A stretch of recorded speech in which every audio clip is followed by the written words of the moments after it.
That was a little solo off my harmonica because I just got, some things going on in my head, man. Shout outs to Big D for this idea, man. He made me think about some things, I just got a lot on my mind. So I was riding the bus today, and I noticed, I know you noticed, because I noticed. When you get on a bus, check out the breakdown of how people sit. So, all the black people go to the back now, right?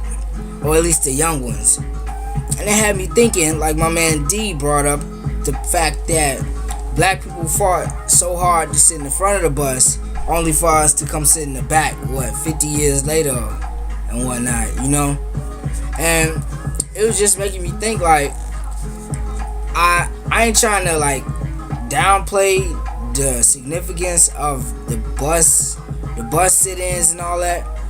But, like, this is, like, a true point. I was just thinking, like, probably the only reason we didn't like sitting in the back is because people was making us. You know what I'm saying? Like, when somebody tell you have to do some shit, you don't want to. Like, I'm in no way saying that we was right, they was wrong, or whatever, or we was wrong, they was right. I'm just simply saying this part of human nature.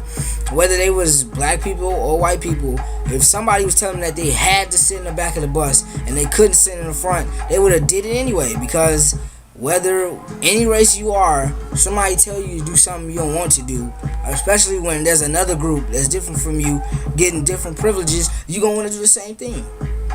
And that's just real spit. And so that also got me thinking to the next part of, like, segregation.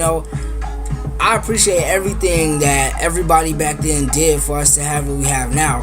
But, like, now that I think about it, alright, let me first differentiate the two by saying the beginning part of this video, everything I talked about up till now was serious. Now I'm making a funny point because this shit is true yet funny, Okay, so you know how we used to have a bathroom for colors, a bathroom for whites, all that stuff.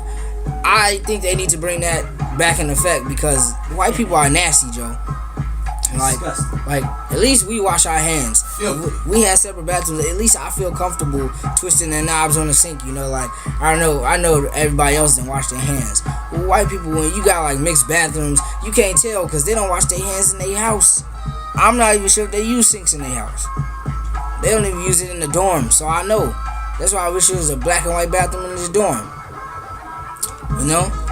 So, I mean, once again, like I said, I appreciate everything, give it up for Rosa Parks, give it up for Martin Luther King, everybody that helped with the bus sit-ins and push that on, because if it wasn't for that, we'd still be getting told, nigga, move to the back. Now we just have the choice to do it, and that's just what we do, because, the front of the bus, it don't really matter where you sit now. Now it's like, I sit anywhere, it's an open seat, so, that's just how it is.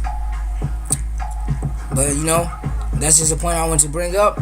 Don't hate me. I'm not saying nothing against, the people that made it possible for us today to walk to the back of the bus and just sit down, because really that's what they did. They just made it a possibility for us to sit wherever the fuck we want. Thank you.